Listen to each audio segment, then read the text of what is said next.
Welcome to my spoiler review of Space Jam: New Legacy. After nearly 25 years and numerous pitches, producer Ryan Coogler and director Malcolm D. Lee have finally gotten off the ground, so let's open it up. The film opens on a prologue with young LeBron James in 1998, growing up with a single mother and his middle school basketball coach being one of the father figures in his life. Yes, folks, Nikes did look like that back then. As for this bit with the Game Boy and the copy Bugs Bunny carrot crazy, I think it's foreshadowing what lies ahead. Although James leaves it behind, it would be a safe bet that would probably fetch a mint on eBay. Personally, there have been Link's Awakening or a Pokemon game in there, I don't think you'd have gotten off the bench. After the opening credits roll rap music, putting on spin on the one's original movie, we see LeBron in the present day playing fictionalized version of himself. There's also his wife Camilla, played by son Aqua Martin Green, his oldest son Darius, played by C. Jerry Wright, and his daughter Zosha, played by Harper Leigh Alexander. Now, James has straight his focus since he was 12. He's put some of his odds with his other son Dominic, or Dom for short, or it's played by Cedric Joe. Between that name and how much this film talks about family, it's no coincidence this movie was also worked on by one of the directors of the Fast and Furious movies, Justin Lin. Also, I can tell the ball launcher and the coding in a game Dom was making will be important later. It's also going to be important later a distinction between simulation sports games such as NBA Live and NBA 2K, and arcade sports games such as NBA Jam and the various Mario sports games. This movie would actually make a good adaptation of the latter, to be honest. Elsewhere, in the Warner Brothers serververse, we see our villain Algae Rhythm, played by delightfully Hemi Don Cheadle. His plan is to get King James, as he calls him, to anything in their vault that will have him. Actually, I really like this idea, and expands upon what's put forth in the last movie. LG also has a sidekick named Pete, and his intro even plays with WB's new vanity plates, including the one that opens this movie. It's really clean. Just love how he's pulling the strings here. I also have to wonder, did the negative feedback to WB want to implement an AI to greenlight projects inspire this villain? I'm not sure, but it wouldn't surprise me. Anyway, Al begins setting his plan in motion by emailing one of the executives WB. Would you believe that the Aqua and Joker posters are going to be setting up the numerous cameos in this movie? Back at James' estate, Dom's still working on his game, though his father is impressed by the build, as well as some special moves. One glitch does set back his progress. How do you rebuild progress after buggers with a big stretch of late? Just stack CDPR. Yeah. All joking aside, James and Don head to WB Law in Burbank, and the massive poster of Scoop, The Matrix, Tom and Jerry, and the Teen Titans are one of the many cameos we're about to see. The presentation kicks off Al showing off the numerous works WB has had a hand in over the years, and the new tech, the Warner 3000, which can put King James in anything from DC Comics to the Wizarding World, anything in between, even Game of Thrones. Well, can't imagine that being more controversial than the infamous last seasons. Just how House of the Dragon is good, and that if and when the Winds of Winter is finally finished, maybe they can try it again. And Dom's question about the Matrix fans actually pretty on the nose based on what's about to happen. Though James is flattered, he ultimately declines. Hines setting his prior engagements. Al does not take it well, but when he spots a rift between Dom and James, decides to use his son as a bargaining chip. That's the inciting incident, and one of the reasons why I think this movie is the antithesis of Ready Player One.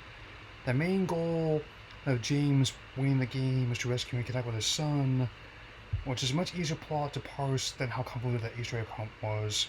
Likewise, while that film took itself a bit too seriously, someone knows how full well how bonkers it is. Though James jokingly states that athletes acting never goes well, both he and Shado know what kind of movie they're in and play towards that. Al and Pete send James whizzing into the servers past Westeros, rips from Casablanca, Hogwarts, Oz, and the Matrix, to name a few, landing in Tomb World, or as Al calls it, the Rejects. Ouch. Really enjoy how James adjusts to toon logic when he first lands in their world, as well as Easter eggs in the setting alone. From the Eiffel Tower not being far from Spiffany and Co's, to a film recognizing the big Chungus meme. It's actually how I've operated over the last year. I can acknowledge the changing framework around fiction and also go, ha ha ha, Bug's meme face.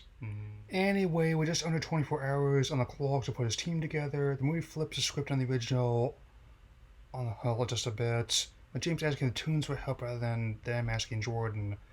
I also love the TNT branded TNT Bugs tossed from the Acme truck. Also, one of my favorite aspects of the movie is how it plays with CG, live action, and traditional animation. The original movie was taken more in its time, and this was the next logical step in a way, given the changing pop culture landscape. Not just the NBA and Looney Tunes, but making a full-on Smash Bros. Crossover close to everything in WWE Vault.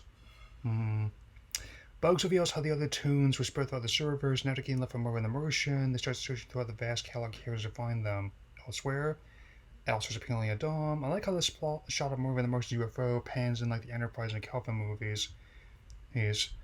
Also, its call sign's A113. Yay for animator in-jokes.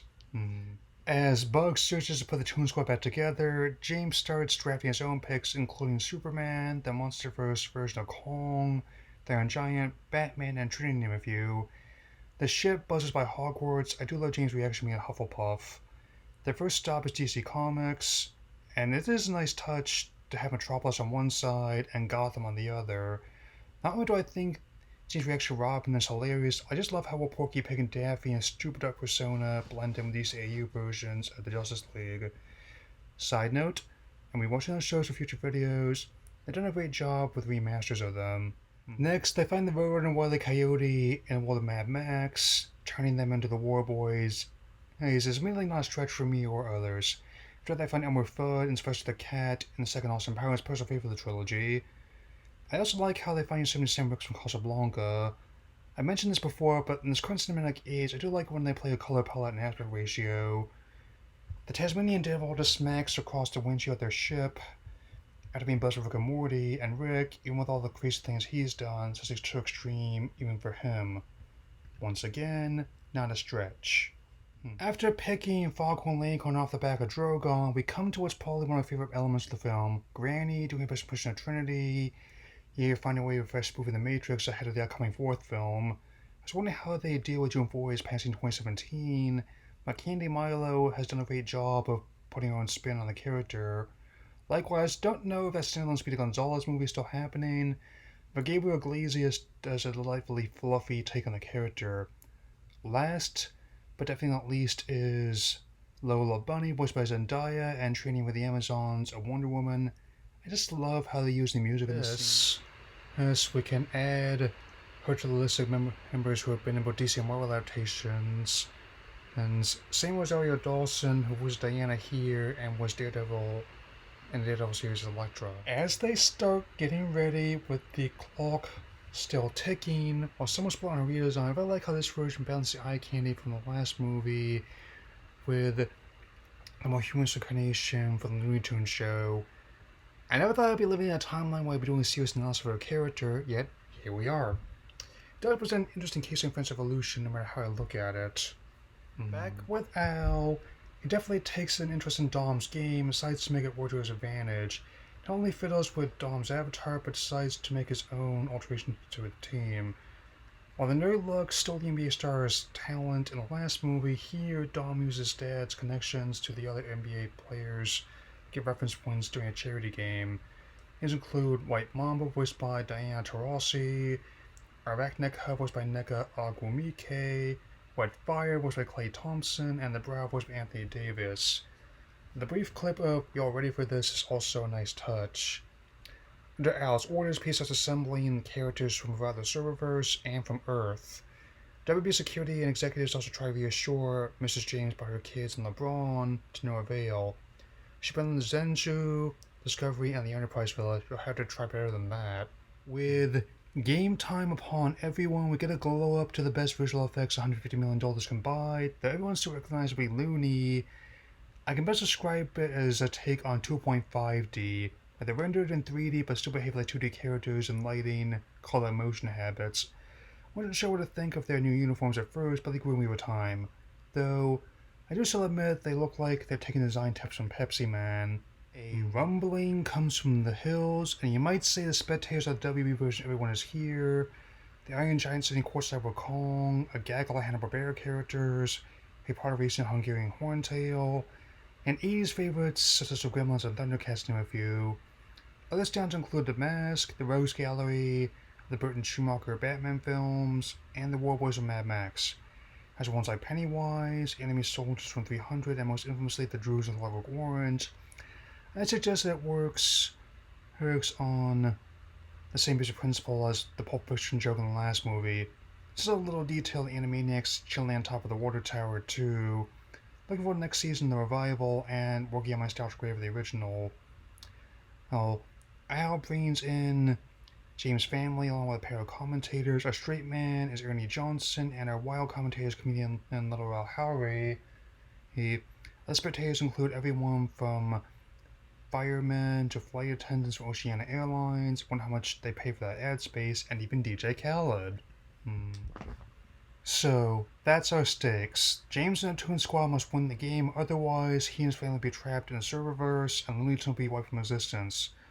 To think people are huffy about Pepe, the game begins and the Goon Squad takes an early lead, though James is a skilled player, his more fundamental skills in stark contrast as to more wild b-balling before him. The cover of Pump with the Jimmy Little Uzi is really good too, and I'm a bit surprised the new OST is getting an audience in some way the original did. Admittedly, I was a bit concerned about how the WB characters would be to follow when I first heard about the movie, but another example being the anti-Ready Player One, I can still tell each side from another, and the crew they put together really helps. Listen to veteran editor Bob Doucet, cinematographer Salvatore Totino has worked on everything from Any Given Sunday to Spider-Man Homecoming, so he's experience with both sports movies and fiction temple films. He also started out in music videos. He definitely has an energy to these scenes, both the rap songs and Chris Bauer's musical score. So much like the first movie, after the rough first half, they need a new game plan, especially when the Goon Squad unlocks Chronos, voiced by Damian Lillard. This Mega can control time, even use his abilities to get another bonus and play with Roadrunner and Coyote like Quicksilver, The Flash, and now Sonic. Also, of course, no luck searching for the Goons, why wouldn't they? Now comes one of the parts that made me laugh the hardest. They call it from Michael Jordan, but it's actually Michael B. Jordan giving him a motivational boost. To be fair, it reminds me of how Reitman got Bill Murray to cameo in the last movie, given how Jordan and co-writer / co-producer Ryan Coogler worked together on Creed, Black Panther, and Fruitvale Station. And though Adonis, Creed, and Killmonger could help, Daffy fights on his clipboard to trade Sylvester. James finally realizes how much he and the Toons need each other to rescue and reach out to Dom and lets Bugs Davios take over. So, while not the exact same as the secret stuff as before, as I said, watching these back to back definitely gives me a whole Star Wars New Hope The Force Awakens vibe. There are parallels, but they shake up just enough to make it distinct. That's the difference between preparing your food with a little spice or different tenderness than dousing it in so much sauce you can't even tell what you're eating. Though at times, the family drama does kind of remind me of that college humor sketch I had a while back. That is the main conflict. Do you follow an existing path, or forge your own new legacy? This movie does make good arguments for both, like those mega movies they'd had before. So, not only do James and Toon Squad start catching up in the second half, they turn the Goons' own abilities against them. This also parallels the last movie, how they take control of the game and start winning over the other spectators. There's a lot of Bugs taking over his commentary and again changing this color 16:9 picture to a black and white 4:3 sports reel. Well, now comes noticing a laugh so hard at the notorious PIG. Again, different on a stretch when the original OST had both Porky and Daffy sharing a track list about Jay-Z and Method Man. This album is dedicated to all the teachers who told me I never amount to nothing, to all the people in the buildings I was hustling in front of. One by one, the Toons start turning the tide against the Goons. Goons with a big one being the payoff for the running gag with a ball launcher, a Wile E. Coyote multi-ball. Taz also twists his score around, leading to Al doing his best impression of the infamous Bobby Knight. Still keeping a PG rating. So you might have to Google that one, folks. It was also acting glitchy in earlier scenes, but he's getting increasingly unstable as the game goes on. That's part of what I mentioned earlier, and the payoff for that is coming. Now is a scene where Granny goes full Trinity with her bonus moves, and even manages to turn Kronos into a rust bucket of a mecha. This was a scene that got me in there on opening day, folks. As the game winds down the clock, uh, it comes down to one last basket to decide the outcome. At last, James Dom will reconcile, and Dom then joins the Toon Squad as Al takes his place in the Goon Squad. Despite the risk of all this, I go with a play that crashed the game before, hoping to split the glitch in their favor, just like that Game Boy back in '98. Al also tries to use his own glitches, but Bugs not able to master the game and edge at the last point, much as MJ did in the original. Conversely, much like how Doom was done by his own dip, and Swag Ham was sent blasting off by his own Monstars, Al ends up being erased from his own servers. Still, the 1-3000 at least went smoother than the partnerships as AOL, more recently AT&T. The other parts of WB Vault are freed, and Looney Tunes return to their home. Bugs hands up his efforts in Lola's arms, and this part's another reason why this movie is the antithesis of Ready Player One. It's been that way throughout the runtime, but whereas that film took itself so seriously that it came off unintentionally campy as YA films often do, this one's every bit as tongue-in-cheek as its senior. Given the tunes can walk up being blown up with dynamite, being hit with safes and pianos, respawning is implement all. I'm like, now kiss, you two. There will never be a better time. So, LeBron accepts Dom's desire to go to the E3 Game Design Camp and decides to take some much needed unstructured time with Bugs and the Looney Tunes. That was a very absurd hour and 55 minutes, but I never had fun talking about it. To help close, I'll just cite one last difference between this movie and Player One. Whereas that film and the book had to take a break from that pop culture from time to time, this movie wholeheartedly embraces it. Much like how my fandom of Detective Pikachu and Blade Runner both have space in my stable, there's room for both the showy new works of WB Vault alongside legacy entertainments like NBA and Looney Tunes. Hence, the multiple meanings of a new legacy. I mean, you think I would have spent so much time prepping for this sequel over the last 4 years and looking at previous live-action anime adaptations if I didn't have the slightest iota of affection for it? Him suggested my look at the original that I would have to make it maybe as insane to more than the original, and I was right. Hard for me to get too mad about all the stuff in WB Vault that can fit in this movie when the whole thing started as a movie about a Nike ad campaign. We're talking about those earnest movies, or more recent now was Uncle Drew, it's not a total stretch. So, just as this 29-year-old dude was talking about this movie in his place was once a bright youngster, seeing the original Bugs Bunny PJs, if you're still watching this movie and talking about another 25 years, and so be it. It wouldn't even surprise me if some of the younger audiences this movie take an interest and find out more about the characters in the stands as they get older. For now, sometimes the simplest things you enjoy. After the year that was, those things can include King Kong fist bumping Iron Giant. No matter what comes next, I consider myself continuing to enjoy this movie in the near future. That's all, folks.